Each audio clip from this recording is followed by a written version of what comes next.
Welcome back to Under Oath. Jabs, now we get a lot of fun. We have a lot of fun, But bro. we don't eat the way we used to. No, we stopped. We had to. We're trying to get a little healthier. To live. To live, To man. live. Yeah. You know, I live to eat or I eat to live. Exactly right. So now I'm eating to live. Yes. Which sucks. And you down 30 pounds, brother. 43 pounds. 43 pounds. Congratulations. pounds. You look good. That's like a Backstreet Boy. Yeah. That is a Backstreet Boy. Yeah. Yeah. I lost. And it's so weird because no clothes fit. Oh, yeah. You're at that stage. But I still got fat face on camera. You think so? Yeah. I can see it in your face. I always sit, I'm going, wow, it looks like I have a stomach. I said, I lost 45 pounds. I don't have. No, you don't have the gut you had. But brother. the way you sit, you're going, so I'll look at this image, I'll go, God, I look like I just been. It's your posture chomping right now down. sitting. No, you're good. But I'm upset because finally chicken sandwiches are good. Good chicken sandwich. I'm not talking like the original like Burger King and stuff like that. I'm talking like there are chains set up just to make a good chicken sandwich. Oh, yeah. You know my favorite chicken sandwich? What's your favorite chicken sandwich? Come on. Well, see, I'm a little stuck because there's difference. Okay. Now, people normally go with Popeyes. That's a good sandwich. People want to go with Popeyes. That's a good People wanna go sandwich. with I'm not going Popeyes. to lie to you. You can taste the bad customer service in it. Now, it's delicious. Now, locally, Yeah. we have Chicken Fire. Chicken Fire. Chicken Fire. Yeah. Which is kind of like Dave's. Yeah. Okay? It's a little better than Dave's. Mm-hmm. But Dave's, you could go Dave's a lot of places in this country. Yeah. So I love Popeyes. I don't like what Popeyes wrecks me. We'll leave it at that. Yeah. Go. Dave's, I can survive Dave's. Mm-hmm. Chicken Fire. Oh, I love Chicken Fire. Yeah. Chicken Fire is good. But I can't go places anymore. I can't do it. No. Because it's all the food I would eat for 3 days. Yeah. Because it's like 2,000 calories. I run a half marathon. Yes, you do. Did a half marathon. My hat's off to you. I walk in, I go to Shake Shack. I go in there, and I looked at I have my run app on my phone. So I go, okay, I burnt off 2,000 calories running this half marathon. I could eat whatever I want. No, you can't. Okay. Burger, fries, milkshake. 2,600 calories. Correct. I owe 600 now? You're correct, man. I was so mad. I said, I should be able to eat like 3 blooming onions. No. No problem. No. Nah, man. No. It's not how it works. It's a math game. It is a math game, man. But I also realized I grew up. My first job was Burger King. We all when I was 15 years old. Ooh, you worked Burger King. Yeah, I worked the broiler. Back in the day, See, if people at Burger King, they knew what the word broiler was. Yes, right. Because we don't fry. But yeah, but now I know. But you get mad there. Why? You know what happens. People act like a-holes when they go to a fast food restaurant. What? And they get mad at you. Yeah. And you're going, dude, I get paid nothing to be sit here and take crap from you. Yeah. And we had a case that we had to go to trial on. I've heard about this. You actually represented a fast food chain. No, I represented the person who got his ass whooped by somebody who was working in the fast food chain. Now, tell everybody at home, what chain whooped this man's ass? Love that chicken from... Nope. Nope. Is anybody at home watching this surprised? Nope. That's the chain. I didn't say anything. Will whoop your ass. I just something came into my heart and it came out. I don't know. Let me tell you, if I walk into that chain, not saying the name, but I love that chicken from this place. Yeah. If I walked in and they gave me good service, I would be upset. Like, what are y'all great doing? Food. It's great food. It's delicious. But hold on. You can't call it fast. No. No, you always have to wait for it. No. You want chicken sandwich? That's going to be 20 minutes. Did you not know we were coming? I'm like, what are you doing? Did you not? So people don't realize that fast food isn't fast anymore, so they lose their mind. Yes. Now, we had somebody who just happened to be there. Okay. And mentioned something to the person behind the counter, and the person behind the counter popped him. Now, what did he mention that would make the person behind the counter pop him? Let's just say this. We're in a world now, and the law works like this. Okay. A company cannot be responsible for one of their employees when they commit a criminal act if they didn't know that person had a propensity to commit that act. So if I have someone behind the counter that has no history of being violent. Susie, how can I help you? How can I help you? 7 stars, 58 years of service. Yeah. Pop somebody in the eye. Then I didn't see that coming. There's no way I can. And neither did the person that got hit. They didn't see it coming either. Yes. There you go. So in this scenario, it was a very tough thing to get over. Even though our client was injured, everything else like that. The place, there was nothing in her record that showed that this person had a propensity to do something like this. who did you end up suing then? Or did you We sue? sued the company. The company, okay. And the trial was a long one. And it was a shame because there were serious injuries and everything. But How long did the trial actually take? it was like 5 days. Craig did it. Craig tried that case. That's actually, Especially when there aren't a lot of witnesses. yeah. I mean, it's real. Yeah, it's not like it's a complicated. Oh, well, explain the boiling temperature. There's not a lot of experts. So anytime you don't have to have experts, it goes pretty fast. Okay. Because All right. experts take forever. Yeah. Like when somebody falls, okay, and a slip and fall, sometimes you have to hire a viscosity expert who can decide the slipperiness. Wait, no. Wait a minute. Yes. Jeff. Yes. You're I'm not telling kidding. me in a slip and fall accident, Yes. you have to hire a slip and fall expert. Yes. Who is it? Wile E. Coyote? Oh, and they have their own slip and fall guy. So you have 2 slip and fall guys arguing over what's slippery or not. Stop. I'm not kidding. Stop. It's the craziest thing. You're going to go, I'm sorry, that was bacon grease. Do I have to explain that that's slippery? Yes. Yes. Prove it. Yes. Yes. And it's so silly, especially when somebody like breaks their legs and you're like, and they go, well, it shouldn't have been that slippery because our expert says this. And then our expert, and they're not cheap. No. So when you see a trial, you don't realize the money involved in having to try this case. Yeah. And the person who's trying the case, for example, the client, they don't pay for that. You do.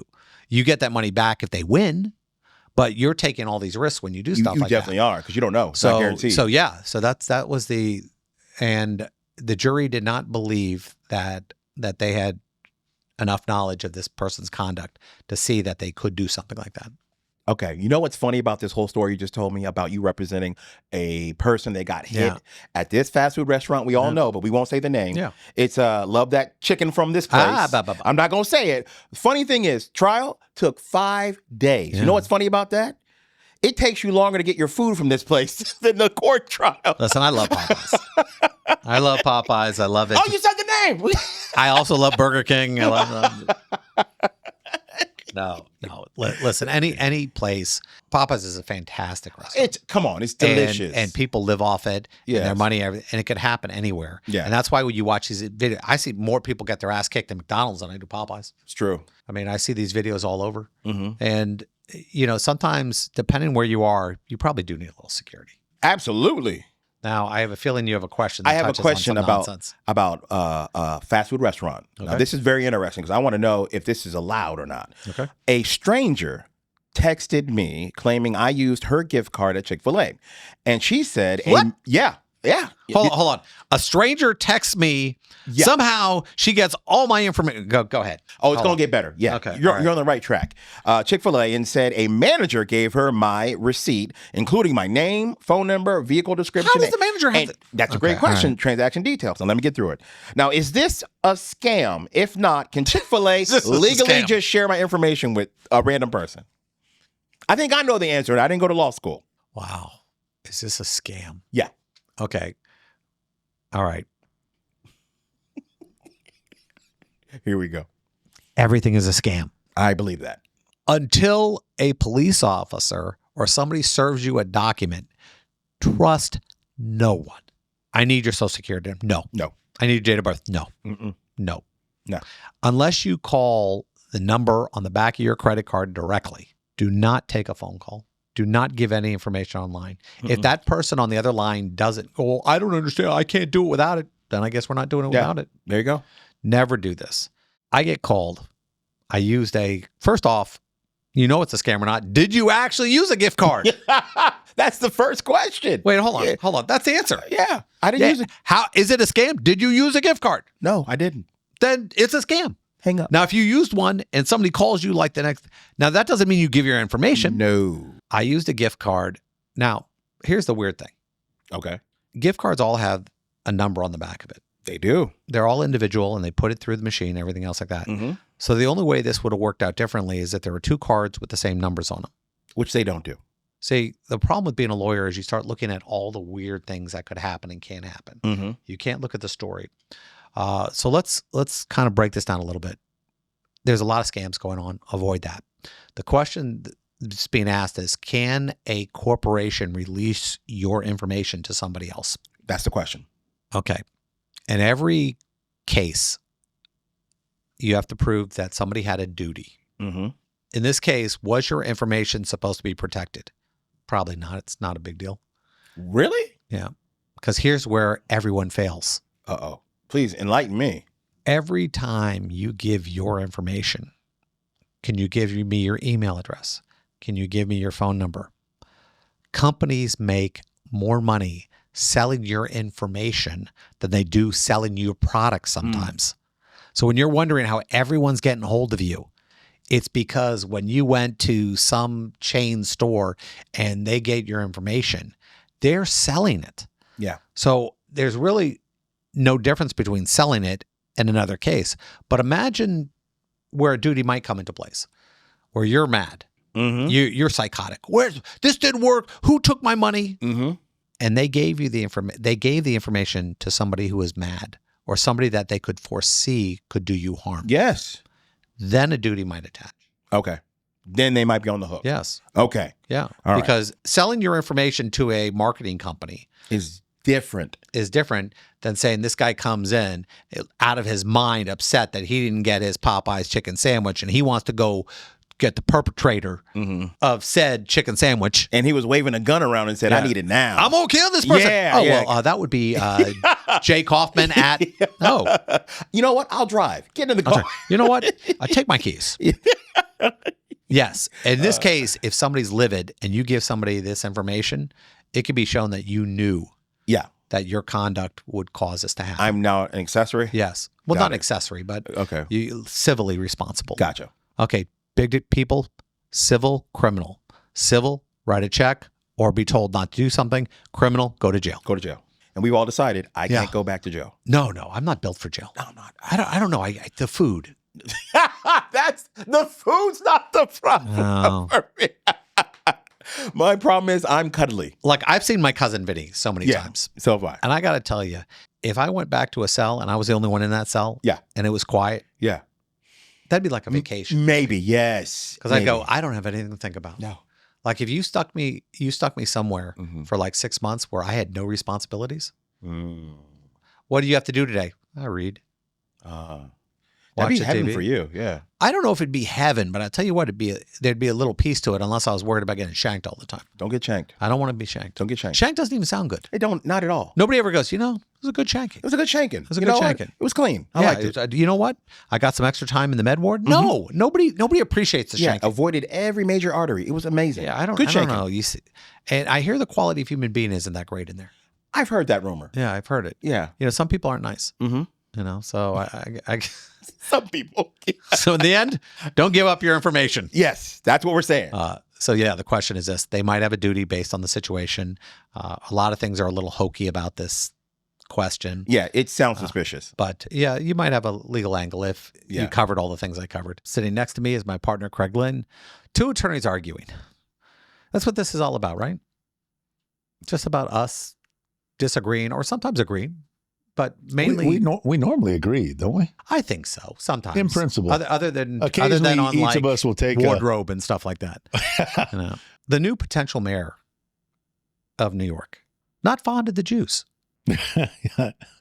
I don't know how you can get elected in New York City as mayor and not fond of the Jews. He's not fond of America. How do you get somebody like that elected? I mean, you're talking the biggest, most important city in the country. There's no more important city than New York City. We can agree on that. Name There's a city. no bigger city. Yeah, that's true. More powerful. True. Yeah, Los Angeles. They have the Los the Angeles income from just the city of New York is higher than most nations. You're the most powerful city in the world because right now, when you think about it, most of our finances are controlled out of New York City. The market, the banks, companies all over. I mean, there's no more important job than being the mayor of New York City as far as mayors go. Mm-hmm. And they are right about to put this guy in. It'll be a sad day, honestly. Why would New Yorkers do this to themselves? Isn't Eric Adams running as a independent now? He was the Democrat. He can't get the job. They ran him out of the Democrat Party? He's run out because of... because he agreed with Trump on immigration. Well, he also got pardoned. Well, he got on the news, I thought, 6-8 months ago? A little longer, about a year. saying, hey, I don't see a way around this immigration problem. No. And he said that. And for a Democrat to say that immigration was a problem, that's taboo. You can't be a Democrat politician and ever say publicly that immigration can ever be anything but a joyous celebration of humanity. If you dare to mention that it's a problem, you're out. Now, you could be called a socialist, but when you call yourself a socialist and you want to be the mayor of the most powerful city in the country. And what's his stance on police, right? Defund the police? Defund the police, yeah. Hates Israel, Zionist. Oh, just so you know, Zionist is code for Jews. Just if you haven't figured it out. And I know what they're going to say. No, that just means people who support Israel. I believe I've been called a Zionist before. Are you saying they're calling me? No. Nobody's confusing you. I'm not a Zionist? You support Israel, but they're not talking about you. It feels like they're not talking about you. Now, if you are a New Yorker and you want to give your money to a certain organization, don't give it to this guy. You're just asking for trouble. And what's going to happen is this guy's going to get elected.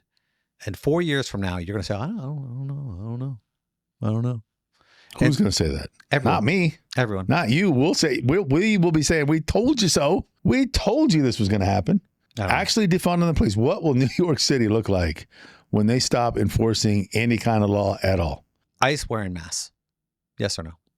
I want to say no, because I want for the world to be this place where lunatics don't go and try and kill law enforcement for enforcing the law. So I want to say no, but I don't live in that world. So I have to say, yeah, you got to let them wear the masks. Otherwise they'll get doxxed and they'll have a mob of people outside of their house who don't care. They'll kill the ICE agent. They'll kill the ICE agent's kids, the ICE agent's family. They don't care. Yeah. We allow masks for enforcing the law, by the way. But does it kill you? And this is what kills me about this whole thing. There are certain politicians who are offended that the ICE agents wear masks, and they don't understand why, because masks you're trying to hide something. You're trying to do all these things. But they have no problem when their own protesters are wearing masks. Protesters need to wear masks. Yeah, like all the people who are protesting Israel, half of them have masks. Oh, they're afraid of COVID? Maybe on that side. Stop it. On that side of the equation, yeah, maybe they are. You know what it is. If you're wearing a mask because of COVID, yeah. You always see them come up to the mic and they always have the full mask on, and you're going to we know who you are. We know what's going on here, but I would love one of these guys who get up and they say that the ICE agent should wear masks. They go, okay, and anybody at a protest shouldn't wear them either. Didn't Trump sign an executive order that it's a arrestable offense to wear a mask in a protest? I don't know.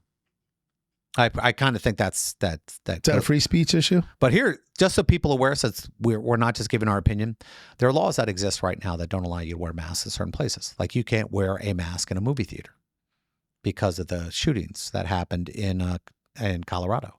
Because the guy came dressed up. Banks, you're not allowed to wear masks in banks. So we don't allow masks in certain places because we think it's against protections. It causes problems. So I don't know if in a protest should you be able to wear a mask. I think this applies to the KKK too.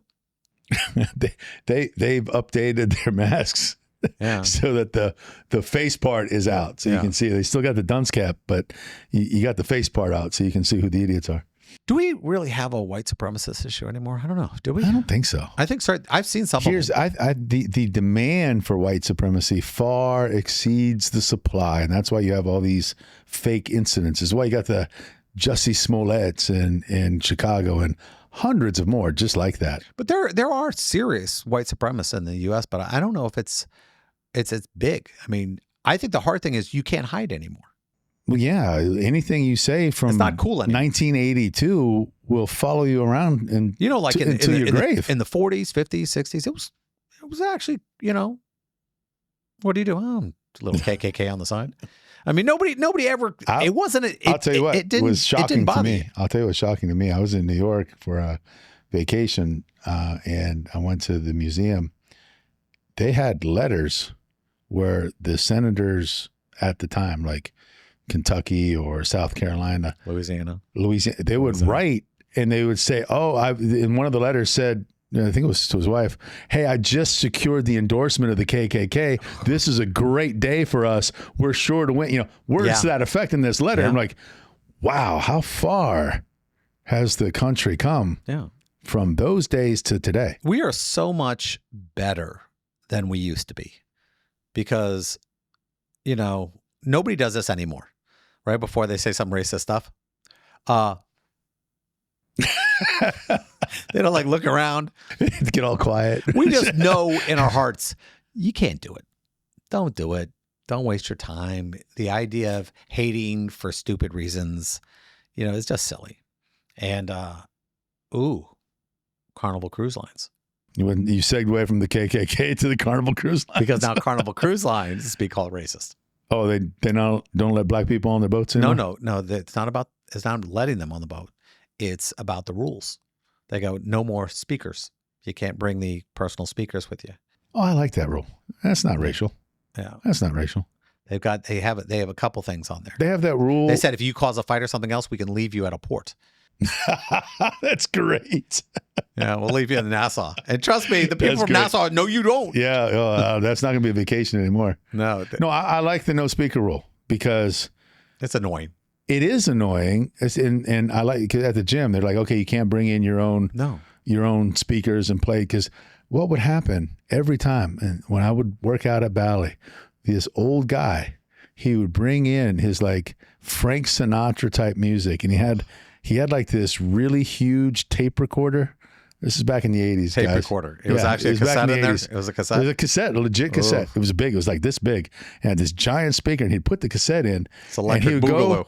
He would go brush his teeth and shave and do all this stuff in the mirror. And he'd have this music blaring as loud as it could possibly go. I'm like, I don't want to listen to this music. I thought you also didn't like it because he used to do the naked thing. He did it fully naked, which was a little disturbing thing. And he would sit down and his stuff was on everything. There's multiple offensive things about this guy, but this is just one of them.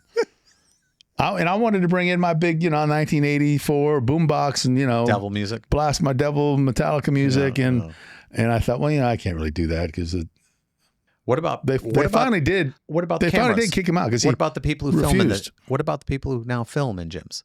They want to show them working out. Film what now? They for their social media pages, they bring their cameras in. Oh, that's annoying. That's annoying. Hey, if you're filming yourself while you're working out, you're not working out. You're doing a show off session. You're not working out. Could you give him moon it? Get that stuff out of there, and you're in everybody's way. And they're mad. Everybody's there to work out. You should be there to work out, not to show off. You can show off in your garage. Do all that stuff at home. Oh, you don't get likes that way.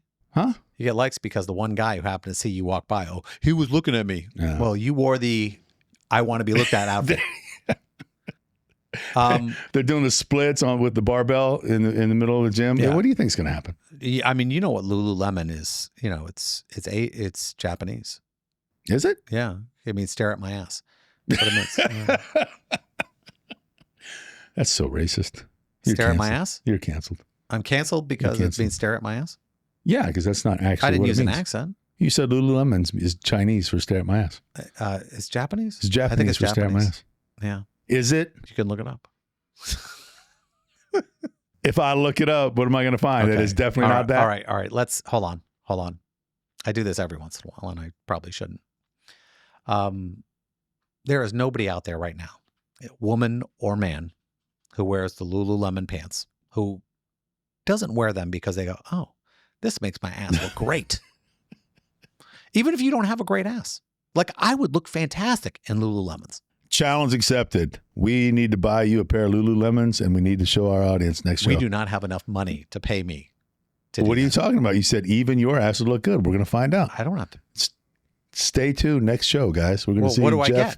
I get? If your ass looks what do good, I get? You'll get the notoriety of having a good-looking ass. I don't have a necessary need for anybody else to appreciate my ass other than the people who are already in my life who appreciate my ass. If you work for Lululemon, we need to get some money together. Here it is. I want the male Lululemons in black because that's the color that everyone needs to wear to look good. You know what? How many people does your hold on? Your wife owns some Lululemons, doesn't she? That's all she owns. And I am done. She's got about 78 pairs of Lululemons. So the Lululemon challenge, Get me the black ones. I'm telling you, I guarantee I look good. We're going to find out. I have seen a lot of mess and Lululemons look good. So I have to look great. We're going to find out. Next on Under Oath, Jeff and Lululemons. Jeff and Liz Lulu's. We got 3 views. It's great. We got people unfollowing us. Yes. They go, not only do I not want to save, I want to make sure I never see this video again. Hey, Dave, can we track how many people block us after? Yeah. How many people reported us? Don't want to see more of these? Dislike? Yes. I can't tell you what I've got going on right now. It's amazing. Yes, you can. Actor, singer, songwriter, pulp culture mega icon, William Shatner. Me. I got to tell you, you're doing a tour now called Wrath of Khan, where you're showing the movie and then you get out there and talk for about an hour. Yes. I actually went. I went to your show you did in Melbourne. I took about 3 to 5 people. And let me tell you this. Not only did it bring me back to such a great time when I first saw Wrath of Khan, but watching you on stage for an hour, deliver for an hour to this whole audience was fantastic. Yeah, I appreciate that. You know, every so often a renewal of faith from some member of the audience is very desirable because the impulse to do this started with somebody in Australia asking me to do a one-man show. And I've been to these actors who have done a one-man show, and it's an extremely difficult, complex event. No other entertainment, no other impulse to amuse you, simply the actor on stage performing in front of an audience.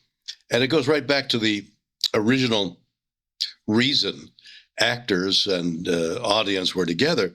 It was in Grecian times, it was considered a religious event, and this mystical thing would happen between the performer and I don't know what they called them, but they may have been, priests and people of the particular religion saying something important to the audience. But there was always this idea of a mystical connection between the actor and the audience, and I have felt it in innumerable times being on stage.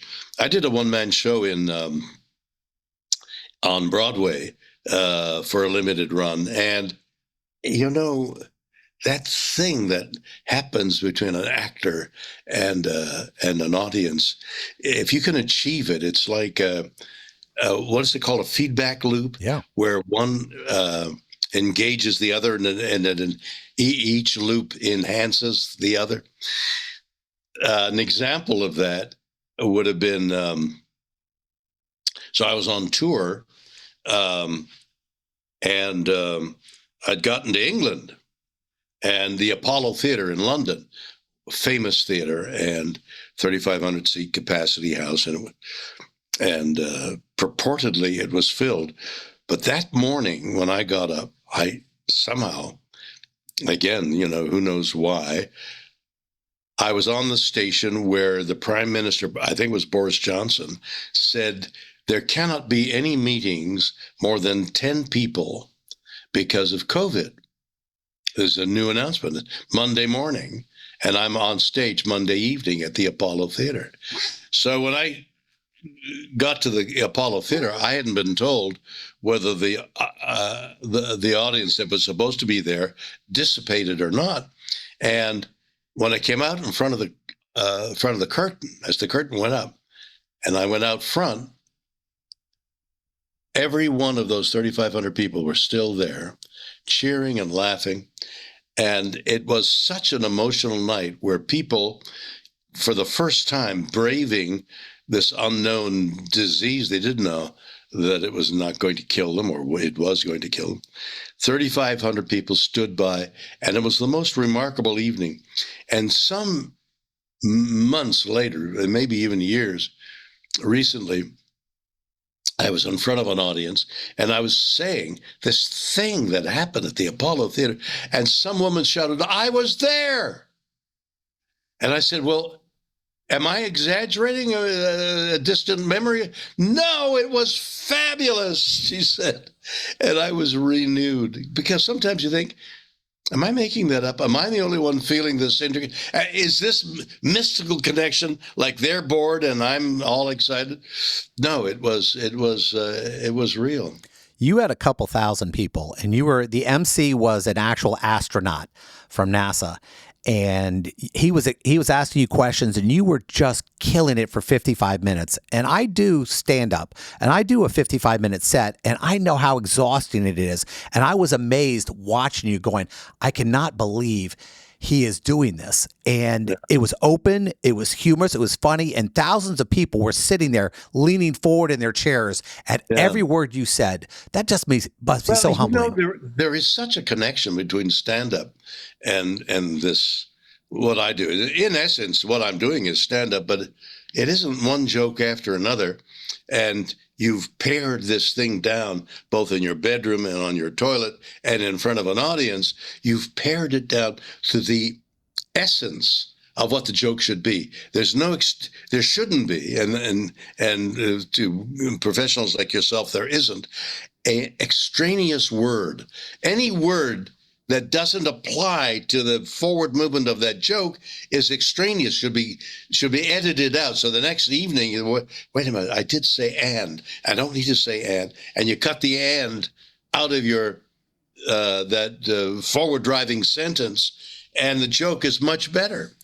On the other hand, I have been on stage where I thought, it's when I twisted my head that was what got the laugh. So every evening on stage, as I gotta do that, and the laugh would come, and God, that's interesting. I'm twisting my head. And one day I didn't do it, and the laugh was there anyway. And it wasn't me at all. Have you ever had that? Yeah. I got to balance on that word. I got to say that word in this way because that's funny.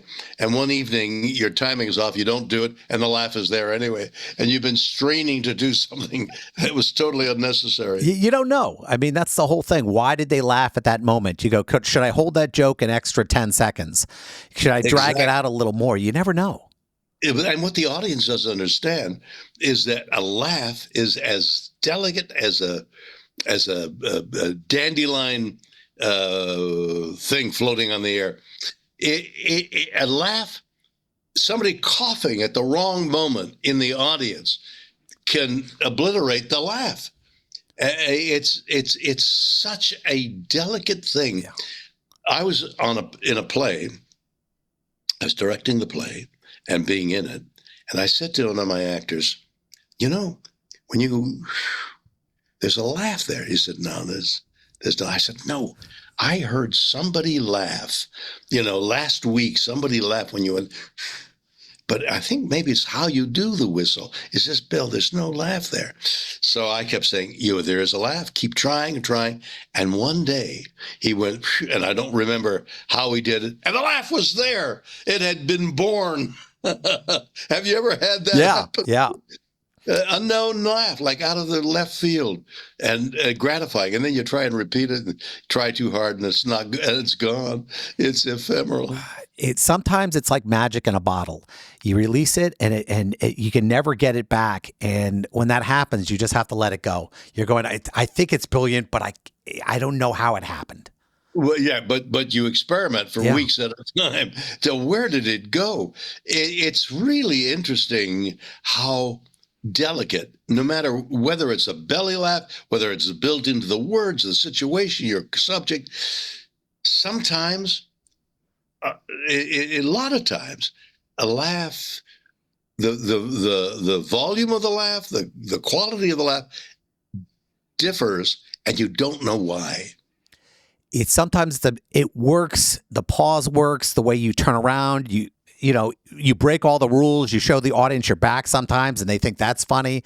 I mean, you just never know. But what I tried to figure something out when I found out I was interviewing you. I also write comic books, so I see a lot of conventions, and I've seen you at conventions. And I was trying to figure out how many hundreds of thousands of photos you've taken with people.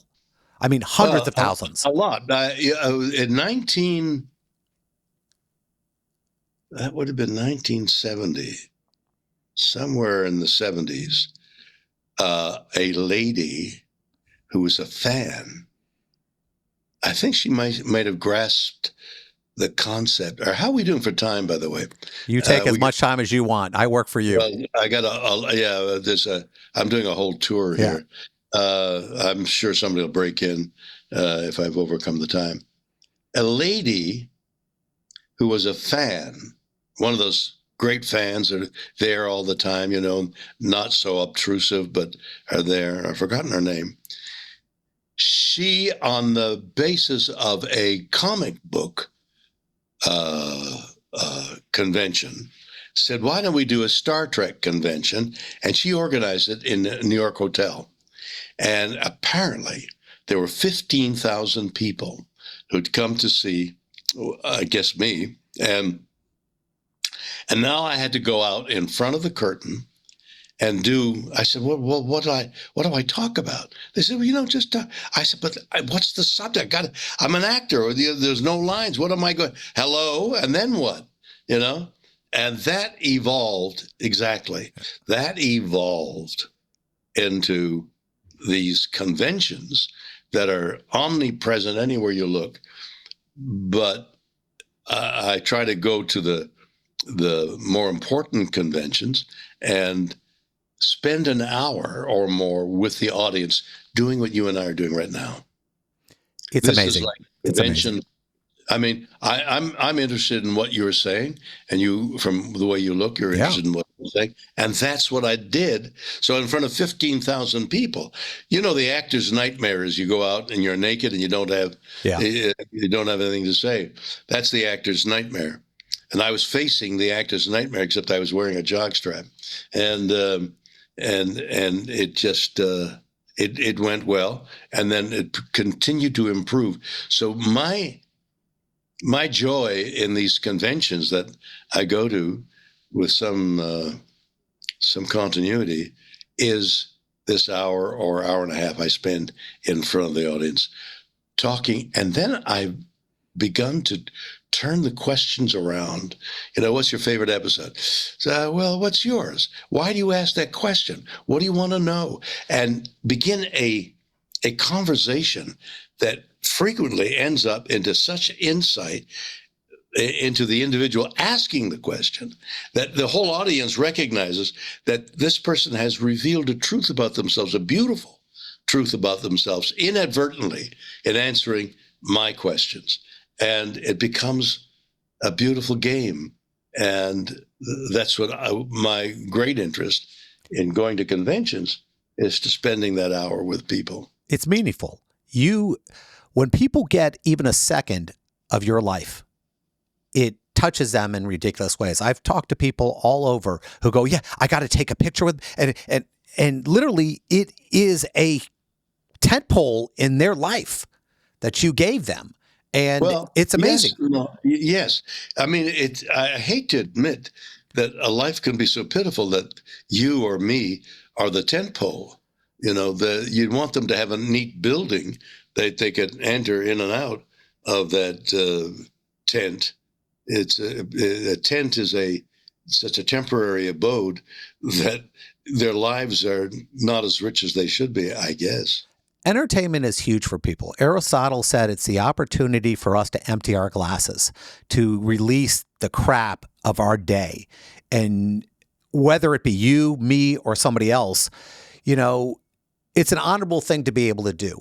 And it is, if it's done well. Yeah. And you've done it for everything you've been in. I went through it all, and I've seen most of it. And I'm just glad that you decided not to move forward with your Bachelor of Economics. That's all I got to say. My father at the time would not have agreed with you. He said, you're going to be a hanger-on. And I thought, I don't know what hanger-on means. Did you ever think of doing anything else? Yeah, but what did you do? I've been a lawyer. I've been a radio show host, and you know what? I think as long as you keep taking your shots, no matter what you're doing to pay the bills, you'll find happiness. Yeah.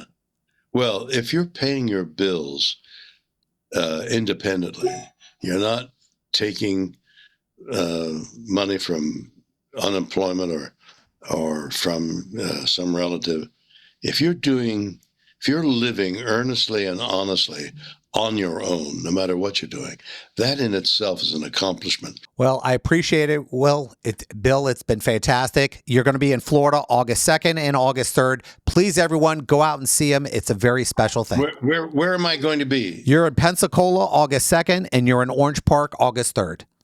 Perfect. I'll see your audience there, and hopefully you yourself. By the way, just before I go, I'm doing it with a film, the Wrath of Khan, refurbished, reworked, the sound, the color, and then I come on stage afterwards and spend an hour talking to you about a variety of things. Take well and have a great day, Bill. Well, that wraps up today's show. I'm attorney Jeff Kaufman. Thanks for joining us. Special thanks to my two co-hosts, my good friend, professional comedian James John, and my law partner, Craig Lind. This show is sponsored by Kaufman Lind.